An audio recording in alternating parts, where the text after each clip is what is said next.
sur 3 jours, jeudi, vendredi et samedi.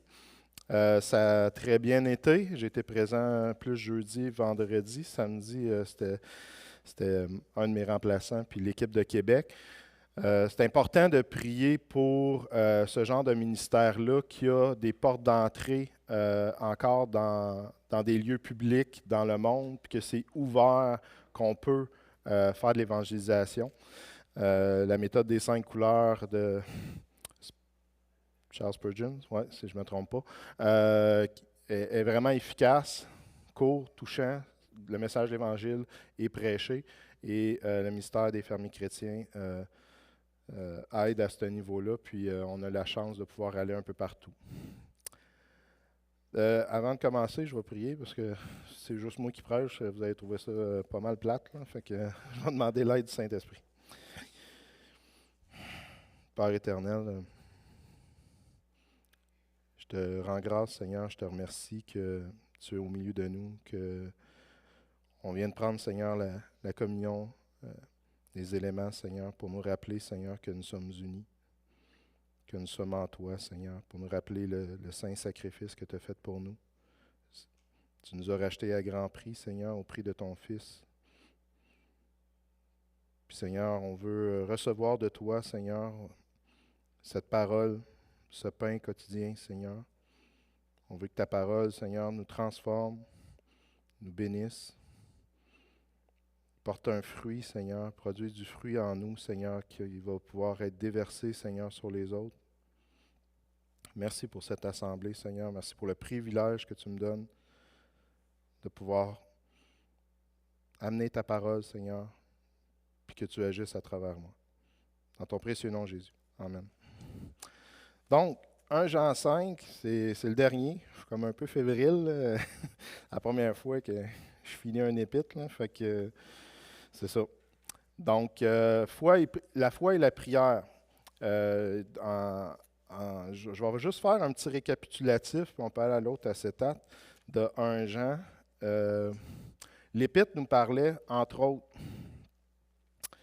ça va, j'ai mélangé mes notes, que justement Jean était un témoin visuel. Il disait ce que nous avons vu, ce que nous avons entendu, nous l'avons dit. Témoin visuel de la parole de vie. Donc, dans Jean 1, il dit « La parole s'est fait chair, elle habite parmi nous ». Donc, il annonce la vie éternelle en Jésus. Donc, on se rappelle que dans Actes, Paul disait je vous annonce Jésus, puis la vie éternelle. Puis la vie éternelle, en grec, c'était genre Anastasia. Fait que là, il nous disait hey, c'est 2 nouvelles dignités, mais non, la vie éternelle, c'est vraiment la vie éternelle en Jésus. Donc, le but de Jean, c'était la communion avec Christ afin de marcher dans la lumière. Puis là, la différence que je vous avais dit entre la lumière et les ténèbres, c'est qu'il y en a qui vont dire Dieu ne s'est pas vraiment manifesté, on ne le sait pas. Oui, il y a peut-être un Dieu. Alors que Christ s'est manifesté, c'est la lumière qui est venue dans le monde et a témoigné de Dieu, que Dieu est vivant, puis que c'est la vraie lumière qui sauve le monde. Donc, c'était ce témoignage-là. Puis il nous a demandé de garder sa parole, puis de marcher dans ce monde en gardant cette parole-là. Donc, on revient dans le commandement qu'il nous avait donné, c'est « Aimez-vous les uns les autres ». Il dit « C'est un nouveau commandement », mais il dit en fait « C'est un ancien commandement ». Fait que là, on dit « Ben, c'était lequel, Jean? C'était-tu un nouveau ou c'était un ancien? » Là, on se rappelle que le commandement de s'aimer les uns les autres, c'était un commandement qui était dès l'Ancien Testament que Dieu nous avait demandé. Donc, il y avait les 3 stades, là, petits-enfants, jeunes gens, puis pères. Ensuite, l'autre acétate, c'est qu'il y avait plusieurs antéchrists. Il nous prévenait, vous allez voir, il va y avoir des faux prophètes, il va y avoir même des antéchrists qui vont venir. Donc, ces antéchrists-là, il nous les décrit afin qu'on puisse veiller, puis pas se laisser envahir par des fausses croyances. Donc, ça aussi, c'était en prévention. Puis vous allez voir, tous ces thèmes-là reviennent aussi dans le 5e chapitre. Demeurer en lui afin que avoir de l'assurance lorsque Jésus paraîtra. Donc, on a une promesse. Notre Sauveur revient bientôt. il va paraître. Donc, on doit garder cette assurance-là. Sommes devenus des enfants de Dieu. Ça, c'est la nouvelle naissance. Donc, le thème global de l'épître de 1 Jean, c'est la régénération. La régénération, c'est que Dieu a fait de nous, en nature d'Adam, des natures spirituelles. Donc, il nous a régénérés à l'état où ce qu'on était avant la chute. Il y a certains commentateurs qui vont dire que c'est plus dur ce que Dieu a fait de nous ramener à un état pur, alors qu'on est souillé, que même d'avoir créé tout l'univers à partir de rien. Fait qu'il y a certains commentateurs qui vont dire ça. Moi, je ne sais pas, je ne suis pas Dieu, là, mais il y en a qui sont allés jusqu'à dire ça. Donc, celui qui est né de Dieu pratique la justice, s'éloigne du péché. Il ne peut pas pécher parce qu'il est né de Dieu. Donc, sa nouvelle nature, elle demeure en Dieu. On est assis dans les lieux célestes avec Dieu, mais son corps est encore ici. Donc, c'est juste un récapitulatif. Car l'amour est en action et en vérité, nous démontrons que nous l'avons connu. Je n'ai pas de note là-dessus. Fait qu'on va passer à l'autre. Car c'est l'amour en action et en vérité que nous démontrons et que nous avons connu. Donc, c'est ça, l'amour que Dieu nous a donné va se manifester. Cet amour-là que j'ai reçu de Dieu, elle ne peut pas ne pas porter du fruit. Elle va se manifester. Si vous êtes aimé, ça va se voir dans votre face. Quelqu'un qui est en amour, d'habitude, ça paraît dans sa face. Si nous gardons ses commandements, nous savons que Dieu demeure en nous, car il nous a donné son Saint-Esprit. Donc, encore là, le retour à son commandement qui est l'amour, mais aussi, on va voir dans le chapitre 5 qu'il nous parle de ses commandements. Donc, on va aller un petit peu plus loin avec ça. Éprouver les esprits et reconnaître les faux prophètes. Puis là, il revient sur l'Antéchrist aussi dans le chapitre 4. Donc, il y avait, on va aller à l'autre après, il y avait une critique de l'épître de Jean qu'en faisant ma récapitulation des 4 derniers chapitres, qu'il y avait un test de foi dans l'épître de Jean. Fait que je l'ai mis là. Là, je me dis, je vais-tu le faire? Je vais-tu le faire au complet? Puis là, je n'étais pas sûr. Je les ai mis. On va y passer rapidement. C'était surtout dans Jean 1 et 2 qu'il y avait un test de foi. Si vous voulez savoir si vous êtes né de Dieu, l'épître de Jean nous donne une assurance, si on passe ces tests-là, que oui, on peut avoir cette assurance qu'on est né de Dieu. Le premier test était dans 1 Jean 7. « Mais si nous marchons dans la lumière, comme il est lui-même lumière, nous sommes mutuellement en communion, et le sang de Jésus, son Fils, nous purifie de tout péché. » Donc, c'est la communion avec Christ. Et ici, dans les commentaires que je lisais, c'était que c'est impossible d'être un enfant de Dieu puis que ce ne soit pas passé quelque chose.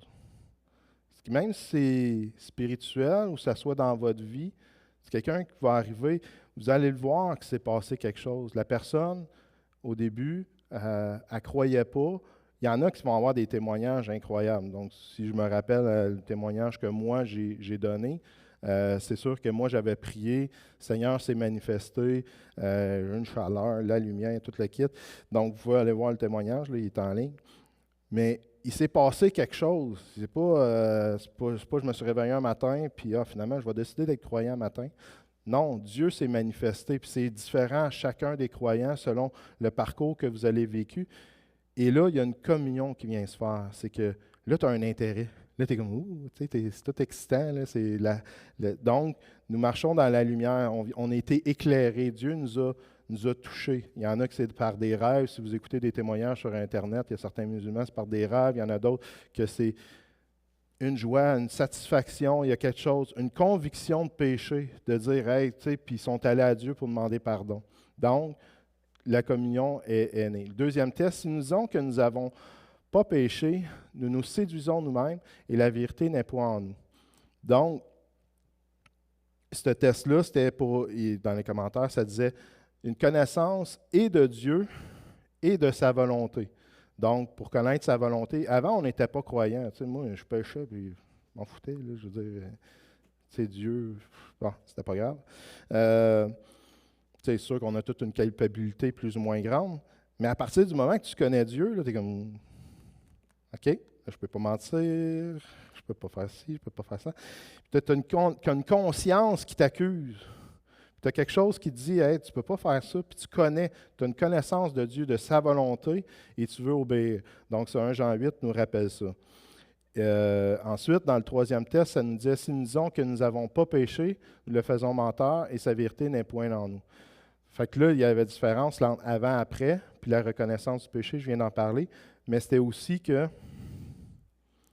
de le faire menteur, il y en a qui vont dire, moi, je ne pêche plus à partir du moment où j'ai été croyant, je n'ai plus jamais péché de ma vie. Ben, je pense qu'il vient de couler le test. Je ne suis pas sûr. Donc, c'est sûr qu'on va grandir en sanctification, mais on ne sera jamais parfait. L'état glorifié, on va l'avoir après. Fait que c'était le test numéro 4. Si nous confessons nos péchés, il est fidèle et juste pour nous pardonner et pour nous purifier de toute iniquité. On va avoir une vie de confession, de brisement envers le péché.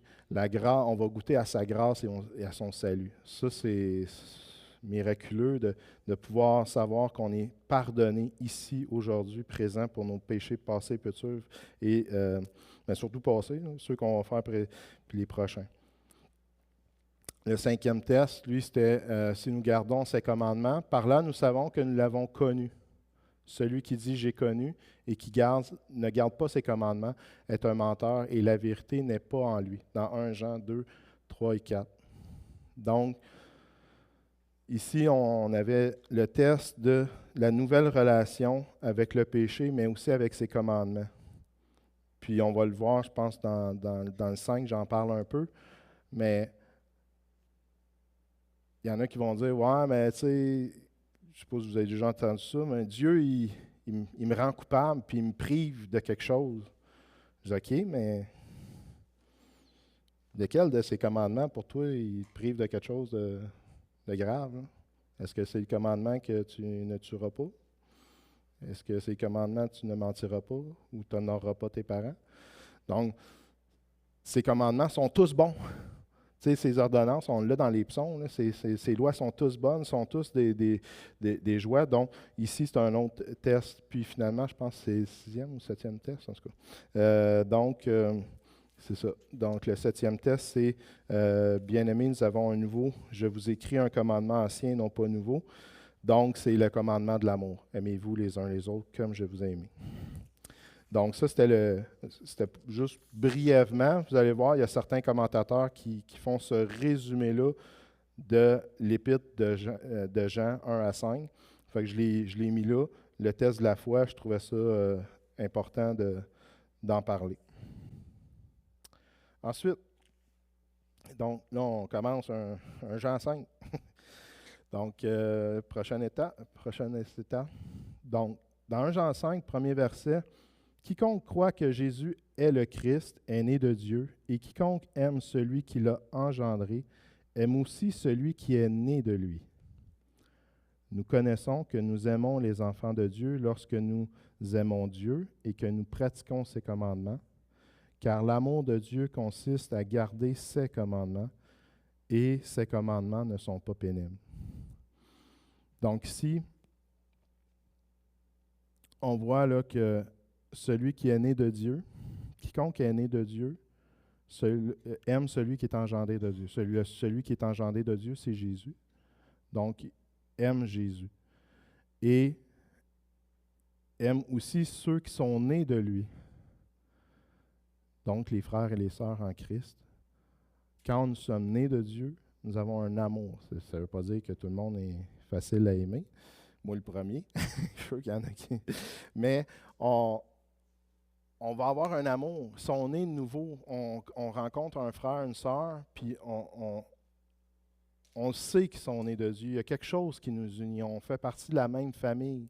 On témoignait, Mélanie puis moi tantôt, puis c'est une famille ici. Des fois, ça prend de la place, c'est quasiment plus important que notre vraie famille. Ça prend une place très grande dans notre vie, la communion fraternelle.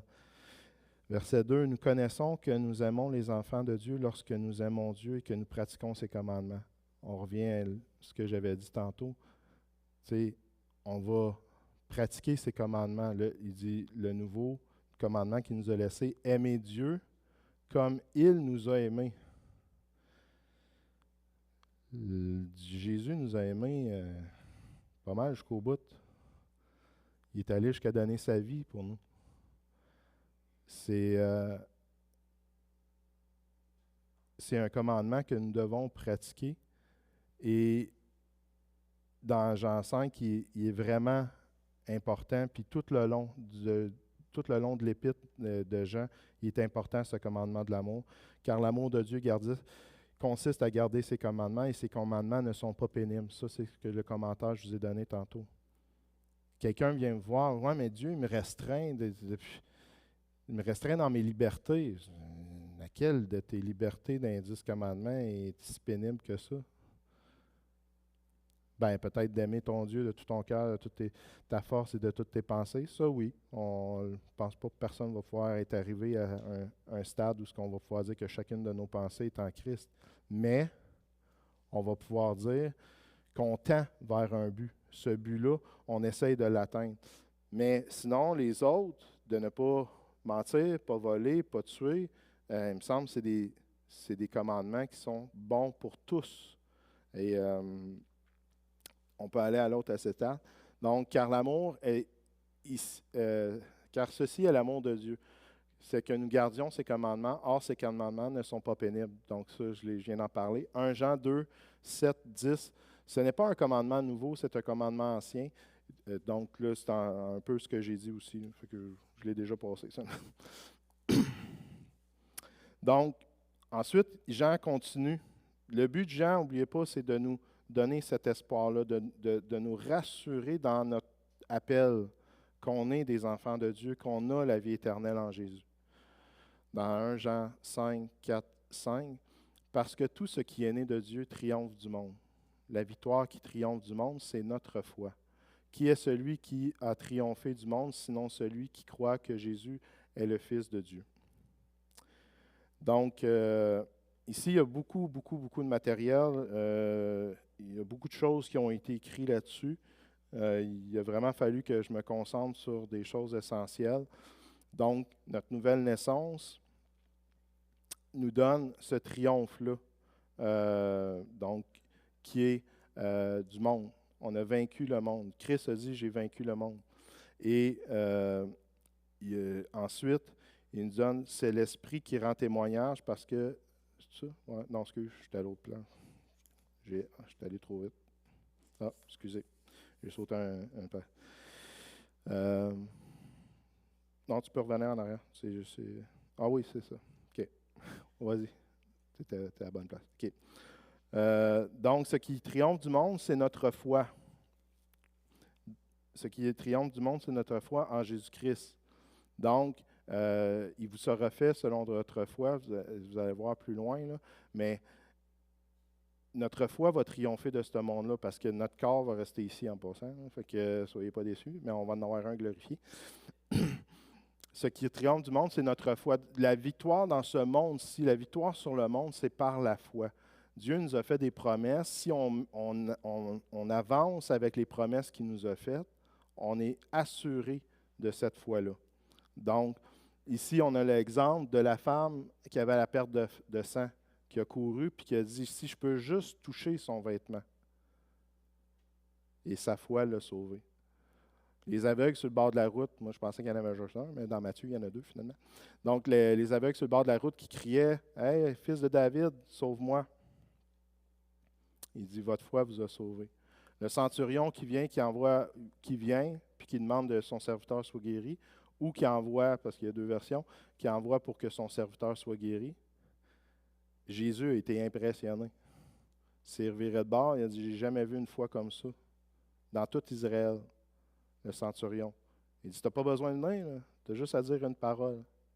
Ce qui triomphe du monde, c'est votre foi. Et vous serez fait selon votre foi, selon Matthieu 9, 29. Ensuite, car en lui, Jésus sont toutes choses. Donc, pourquoi on a triomphé du monde en recevant Jésus et en recevant cette foi-là? Vous êtes déjà victorieux. Vous êtes déjà assis dans les lieux célestes, mais votre vie n'est pas finie. On continue. Dieu va nous utiliser. On est victorieux parce que toute chose, toute la plénitude est en Jésus-Christ.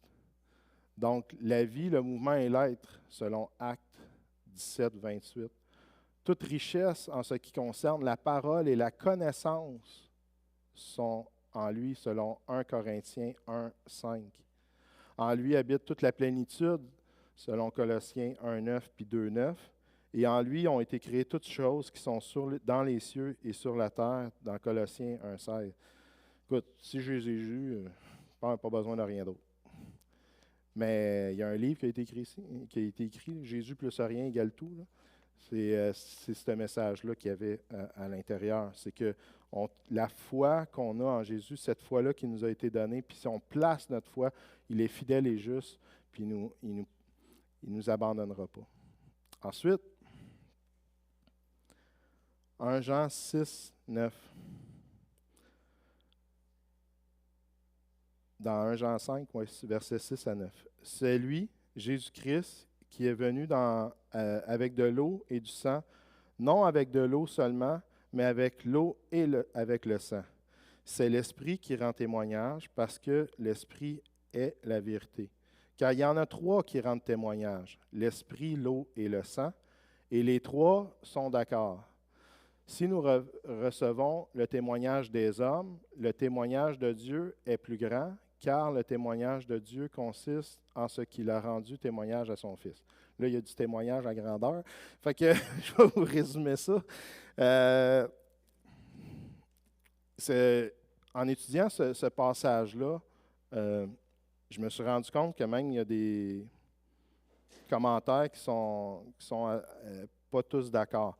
Donc, la première chose qui est importante, Jésus, c'est lui, Jésus-Christ, qui est venu avec de l'eau et du sang. Donc, avec de l'eau, j'imagine que tout le monde le sait, le baptême. Donc, au baptême, Jésus s'est identifié à l'homme et est ressorti. Et avec le sang, par la croix. Et là-dedans, il y a plusieurs symbolismes. On n'ira pas tous les faire parce qu'on va être encore ici demain.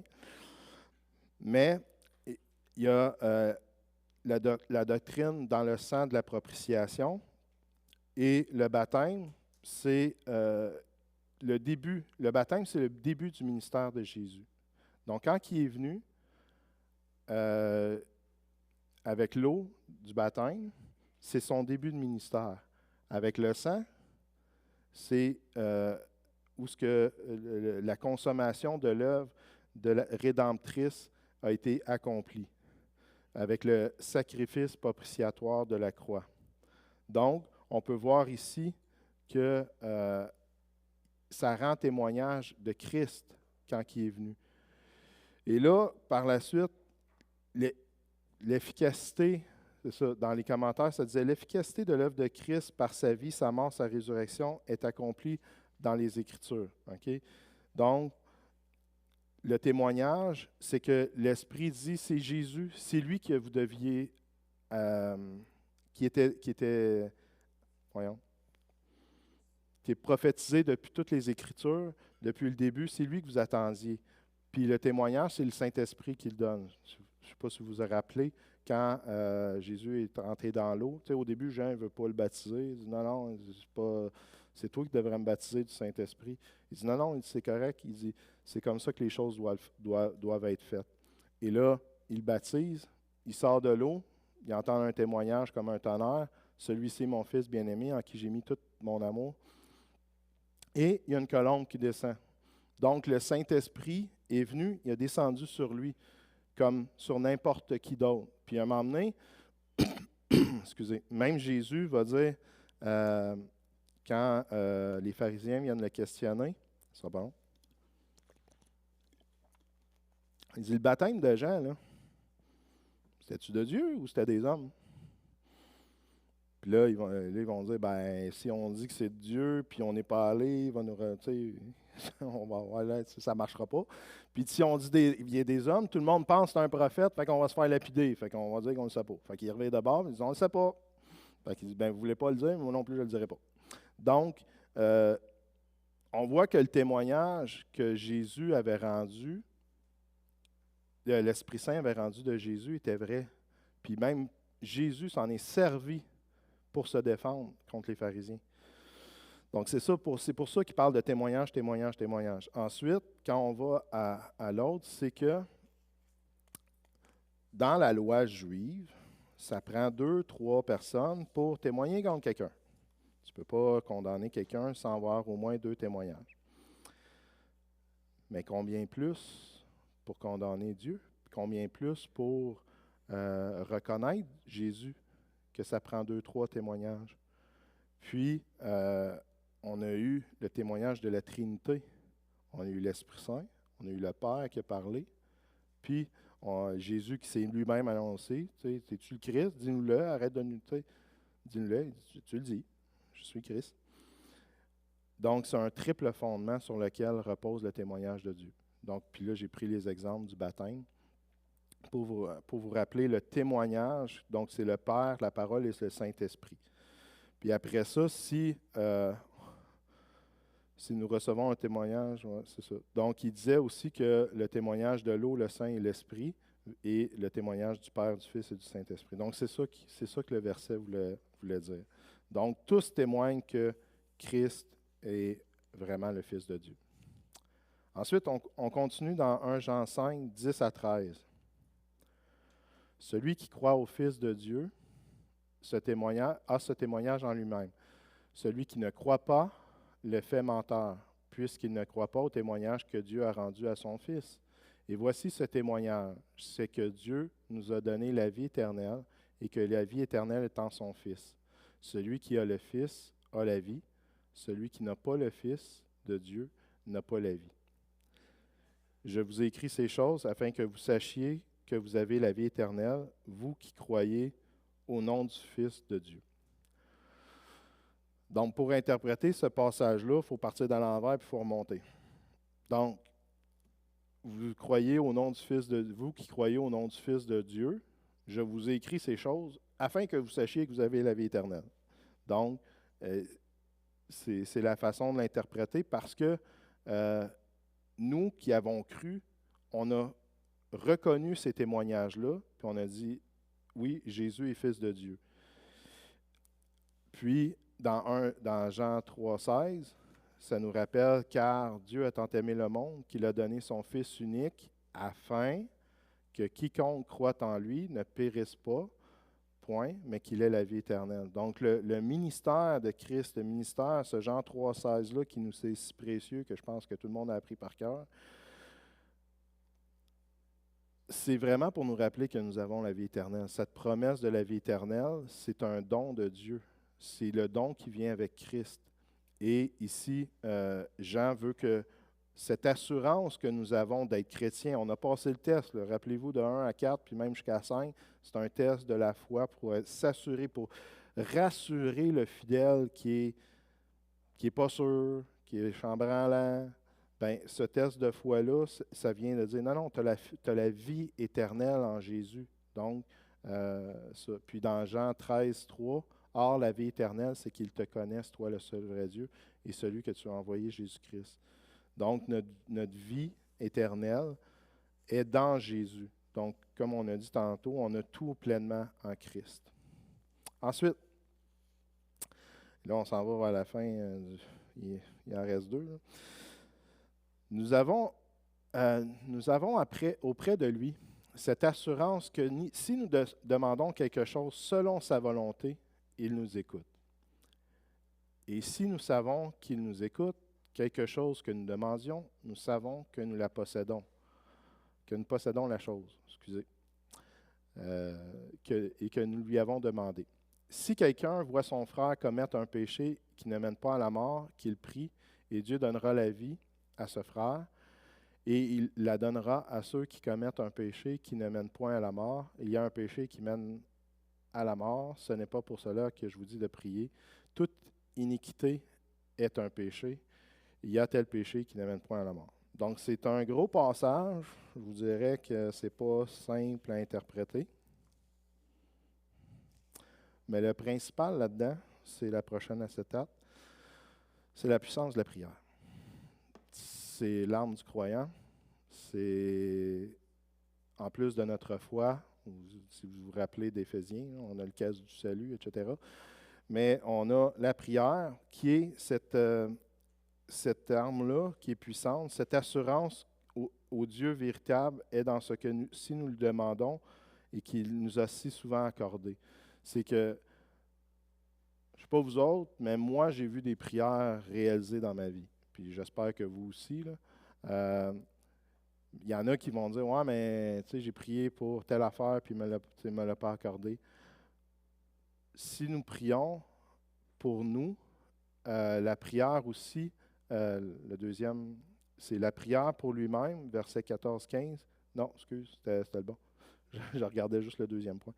Donc, la prière pour lui-même devient nécessairement la prière pour ses frères et sœurs. Parce que si on se rappelle, on a tous l'amour, au moyen de la communion intime et vivante qui les unit, confond leurs intérêts éternels dans le même amour. Donc, c'est basé sur cet amour-là. Puis là, j'ai pris directement ce qui était écrit, là, fait que c'est pas moi qui ai écrit ça. Mais ce que ça voulait dire, dans le fond, c'est que notre prière commune, notre prière pour nous, devient nécessairement une prière aussi pour la communion fraternelle. Parce que on est tous membres les uns des autres, on est tous un corps, ici établi en assemblée, mais aussi quand vous êtes chez vous. Vous n'êtes pas seul, vous êtes avec le Père, vous êtes en communion avec Christ, et votre prière qui répond est aussi pour vos frères et sœurs. Combien de fois, moi, je suis en prière, puis que un frère m'est venu à cœur, des choses comme ça, puis cette prière-là est aussi pour les autres. Tout fidèle qui voit son frère pécher devient son intercesseur auprès du Père. Donc, souvent, on va voir quelqu'un qui pêche, ou qu'on pense qui a commis un péché, puis on va aller le reprendre dans l'amour. Matthieu 18, c'est important. Mais aussi, avant d'y aller, on peut prier. On peut prier pour lui. On peut prendre du temps. Si notre frère pêche, qu'on pense Puis combien de fois on s'est inquiété pour nos enfants, puis on prie pour nos enfants, puis on veut le meilleur. Pourquoi? Bien parce qu'on veut qu'ils connaissent le Seigneur, oui, mais on sait que parfois ils vivent dans du péché. Donc, la puissance de la prière, c'est ce qu'il voulait nous rappeler ici. La deuxième partie de ce verset-là est un petit peu plus dure. On peut aller à l'autre acétate. Le péché qui mène à la mort. Ça, c'est le bout plus tough, là. Donc, dans le péché qui mène à la mort, bien, je pense que tout le monde le sait, c'est le péché contre le Saint-Esprit. Donc, dans Matthieu, ça dit, c'est pourquoi je vous dis, tout péché, tout blasphème sera pardonné aux hommes, mais le blasphème contre l'Esprit ne sera point pardonné. Quiconque parlera contre le Fils de l'homme, cela lui sera pardonné. Mais quiconque parlera contre le Saint-Esprit, il ne lui sera pardonné ni dans ce siècle, ni dans le siècle à venir. Donc, nous, la position à la Bible parle, c'est qu'on ne croit pas qu'on peut perdre son salut. Mais il y a d'autres théories qui sont, quand j'ai regardé les analyses, il y en a d'autres qui croient à ça. C'est là où, pourquoi j'ai mis antinomie, c'est deux thèses différentes. C'est deux thèses qui semblent contraires. Je vous donne un exemple. Est-ce que Dieu peut haïr? La réponse, c'est oui. Donc, si Dieu aime, Dieu doit haïr le mal, doit haïr le péché. Mais pourtant, ça semble contraire. Mais en fait, Dieu est amour, il haït ce qui est le mal, surtout le mal qui est fait à ses enfants. Donc ici, la même chose aussi, cette position-là, qui semble dire que oui, il y en a qui peuvent perdre leur salut, est de la même façon. Mais on n'en débattra pas aujourd'hui parce que ça peut être long à tout déblatérer ça. Oui, Jean?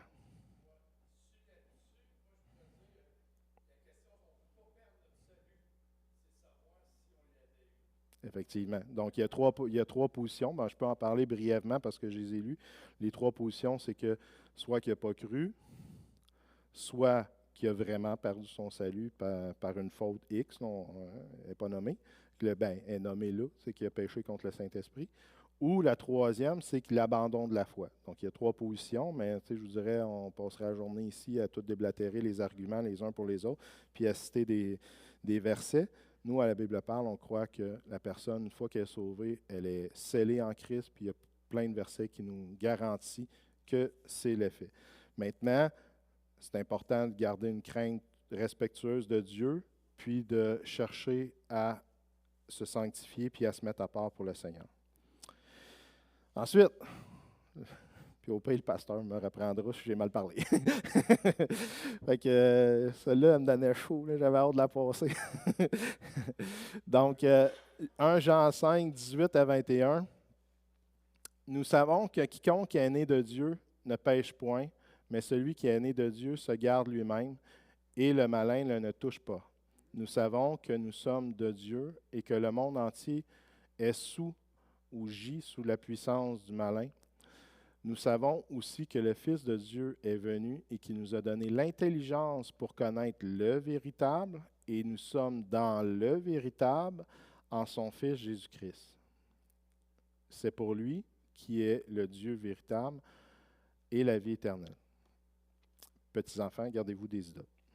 Donc, cette dernière partie, il y a encore beaucoup de stock. J'aurais pu la décortiquer un peu, mais le message principal, si on passe à l'autre acétate, c'est que celui qui est en Dieu ne pêche point. Pourquoi il ne peut pas pêcher? Parce qu'il est au ciel. Sa vie est spirituelle. C'est plus dans ton corps que tu vis dans ton corps, en tout cas. Il y a la parole d'ici. Paul nous dit que ce n'est plus moi qui vis, c'est Christ qui vit en moi. Bien, de la même façon, on a deux identités, une spirituelle, qui est notre nouvelle identité, puis une charnelle qui est dans ce corps qui va rester ici et qui, nous, on va en avoir un glorifié l'autre bord. Donc, pourquoi on ne peut pas pécher? Pour cette raison-là. Mais celui qui est né de Dieu se garde lui-même et le malin ne le touche pas. Donc, comment on se garde? Comment on peut se garder nous-mêmes? Dans 1 Jean 3, donc la parole explique la parole, fait que déjà dans 1 Jean, on l'avait vu, 1 Jean 3, 2, 3. Bien-aimés, nous sommes maintenant enfants de Dieu et ce que nous serons n'a pas encore été manifesté, ce que je vous disais, qu'on va être l'autre bord, mais nous savons que lorsque ce sera manifesté, nous serons semblables à lui parce que nous le verrons tel qu'il est. Quoique, quiconque a cette espérance en lui se purifie comme lui-même est pur. Donc encore là, se purifie, c'est dans une visée. On vise la perfection. Et l'objectif, c'est de viser la perfection. Personne ne va se rendre parfait, mais on peut la viser. Donc ici, encore là, si on prendrait le verbe puis on le regarderait, c'est vraiment dans un but de viser. 1 Jean 2, 16, 17. Car tout ce qui est dans le monde, la convoitise de la chair, la convoitise des yeux et l'orgueil de la vie, ne vient point du Père, mais vient du monde. Et le monde passe et sa convoitise aussi. Mais celui qui fait la volonté de Dieu demeure éternellement. Donc, est-ce que c'est possible de passer par-dessus le monde, de triompher du monde? On a vu que ce qui triomphe du monde, c'est notre foi. Ici, en action, ce triomphe-là, on peut l'avoir. Comment? Bien, en triomphant de la convoitise de la chair, convoitise des yeux, puis de l'orgueil de la vie. Donc, on se garde nous-mêmes dans le but de la vie éternelle qui est avec le Seigneur. En conclusion, désolé, j'ai pris du temps. Les thèmes que Jean aborde, là, c'est justement la connaissance de Dieu, la régénération, la foi, l'amour de Dieu, des frères et même du monde. Même du monde. C'est important. Si vous voulez revoir plus loin comment combattre les faux prophètes, un Jean en parle. Aussi, comment on a la victoire sur le monde et surtout que vous avez la vie éternelle en Jésus-Christ. Donc, merci à tous. Oui.